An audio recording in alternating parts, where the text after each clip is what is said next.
The Black Rose McQueen. I wanted to give a shout out to Ring IQ Boxing, and remember to tune in to the motherfucking relay. Welcome to the motherfucking relay. We're covering today's top boxing news. Ow! Okay, we'll start with this. Well, Yordenis Ugas calls out Terence Crawford and says, I beat him in the amateurs. I think I can win that fight. Ugas said while talking on Instagram Live, we already fought in the amateurs and I won 26-10. I think he's a great fighter and one of the best in the division, but so am I, and it would be a great fight together. I'll be ready when boxing is back. You know, I've touched on this in the past, how fighting Terence Crawford at this point makes the most sense for Yordenis Ugas, that if Yordenis has any aspirations of fighting for a world title anytime at all in the near future, his best bet is a Terence Crawford fight. That would require him to cross the street, but that's a heck of a lot better than what he's got going on where he is right now. Think about what happened after his dismantling of Omar Figueroa, the then undefeated Omar Figueroa. You would have thought that they would have lined Ugas up for something bigger and better afterwards, off such a dominant victory. Afterwards. What do they do with the guy? I'll tell you what they do with the guy. They stick him in there with Mike Dallas for a fight that was shown on FS1. What? So obviously, you don't got very many, if any, big plans for this guy. Doesn't look like it. Why don't you get him a Danny Garcia fight? Why don't you get him a Keith Diamond fight? Fight like that. You stick him in there with Mike Dallas on FS1. I repeat, if Ugas has any aspirations of fighting for a world title anytime at all in the near future, Terence Crawford is his best bet. As Ugas, he's not getting any younger. None of us are. It's not likely that Ugas is going to land an Errol Spence fight. Not next. His very next fight, or the fight after that. No. It's not likely that Ugas is going to land himself a Pacquiao fight. How many fucking guys are standing on that line? You know? So there go 3 of the 4 major titles. Right there. And Yordenis might not get the chance to fight for any those 3 world titles. His best bet would be a Terence Crawford fight. To participate in a world title fight, world title matchup of any kind.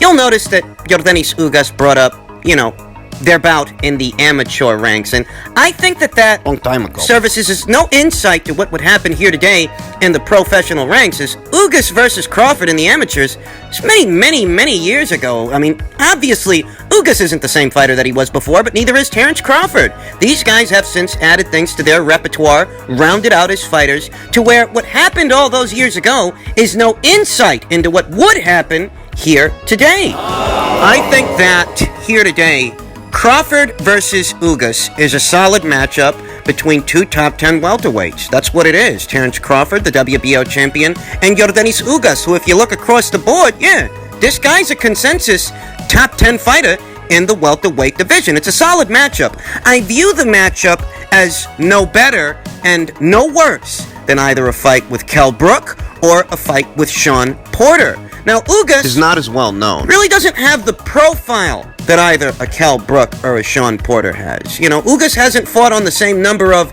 big stages, big events that either of those 2 fighters have fought on. That's the difference, if there is a difference, that while all 3 of those fights, opponent choices, are solid opponent choices, Ugas doesn't necessarily have the same marquee value or the same profile that the aforementioned 2 fighters have. He doesn't. But he is a solid fighter, and it would be a solid matchup. Does the fight get made, though? That is a separate matter entirely.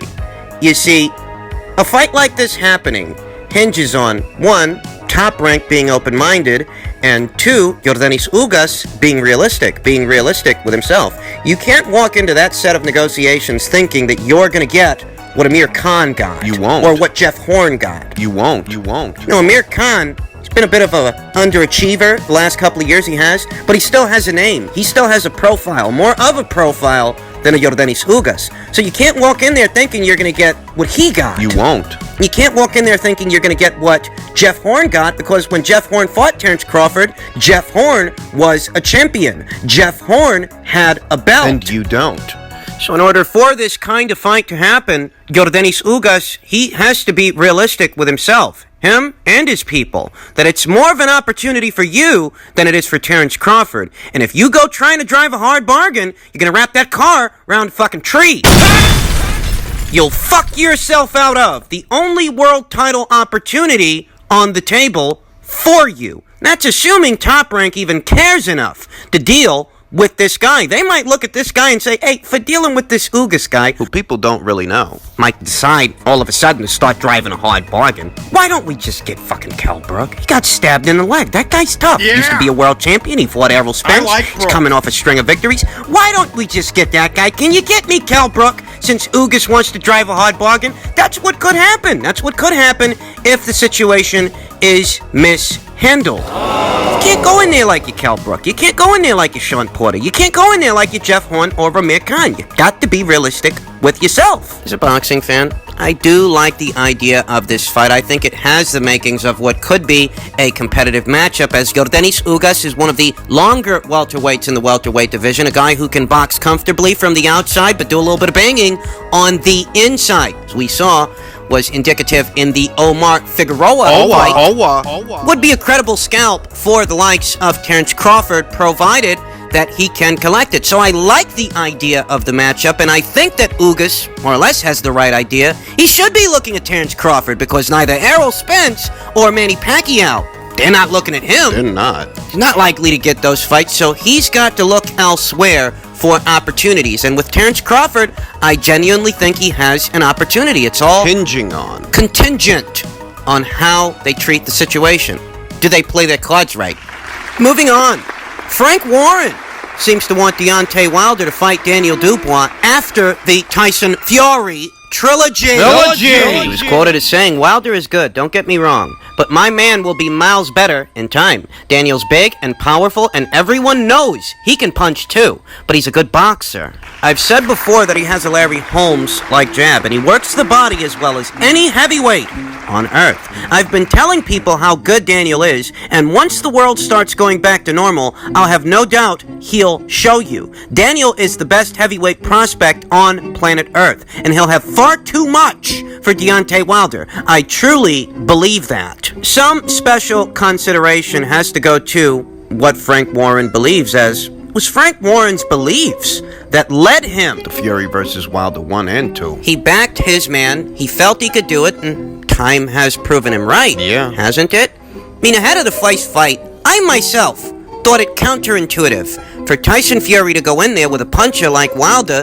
when the most he'd done in recent memory was fight underqualified guys like Sefa Safari and Francesco Pianetta. But Frank, he believed in his guy and he put him in that situation, and Tyson Fury, he has reaped the benefit. He did it. He has proven Frank right, all things considered. Was Frank Warren's belief that Tyson Fury had what it took to beat Deontay Wilder, and that's how things worked out. So when he says something similar about a young up-and-comer with so much upside, like a Daniel Dubois, well, maybe there is something to what Frank's saying. Maybe this isn't the atypical hyperbole that we hear from promoters when they're talking up their fighters. Maybe he's being serious. When he says that he firmly believes dangerous Daniel Dubois, dynamite Daniel Dubois, in the near future could have what it takes to stop the likes of a Deontay Wilder. But where would that belief come from? Is it all about Daniel and what he's capable of? What about Wilder? What about his punching power? Doesn't that deserve special consideration? And that's just it. After a puncher, the likes of a Wilder, gets beat the way that he got beat at the hands of Tyson Fury, the mystique of his power and the respect that it was getting up until that point, it all evaporates. Suddenly the vultures start to circle. The sharks in the water smell blood. They figured you out. These guys are looking at Deontay Wilder like a Sunday pot roast. They feel they've got what it takes to beat this guy, so long as they can neutralize the right hand, stay close to him, stay on top of him, pressure him, force him to fight going backwards, which we see he's not very good at. He's food. These guys feel they got what it takes to beat him. But does Daniel specifically, as he is the subject here, does he have what it takes potentially beat the former WBC champion Deontay Wilder? In what kind of setting, in what kind of a landscape would a fight like this take place where Frank Warren would be willing to make it? A fight like that can only happen a couple of ways. However likely or unlikely you think that is up to you, but Wilder would likely have to lose the upcoming rubber match with Tyson Fury, the third installment of their trilogy, the final installment, let's hope. He'd have to lose that fight. And after he loses that fight, he'd have to decide to stick around. Does he? To keep fighting in spite of not being a world champion anymore, being in his mid-30s, being an injury-prone fighter that's had at least 7 or 8 surgeries now. This is the kind of Wilder that we'd be dealing with. This is the kind of Wilder it would take for Frank Warren to put his man, Daniel Dubois, in there with him. Wilder would have to lose the 3rd Tyson Fury fight. Thing about that is, we don't know that Deontay Wilder sticks around if he loses that fight. It's conceivable that if he loses against Fury again, he'll retire. He's not going to stick around long enough for these young up-and-comers like a Daniel Dubois to challenge him. If he loses. I mean, even if Deontay Wilder loses the very next fight, he still only lost to one guy, the same guy, Tyson Fury. Just because Tyson Fury beat you, it shouldn't mean that everybody else can beat you, right? Right. Or is it right?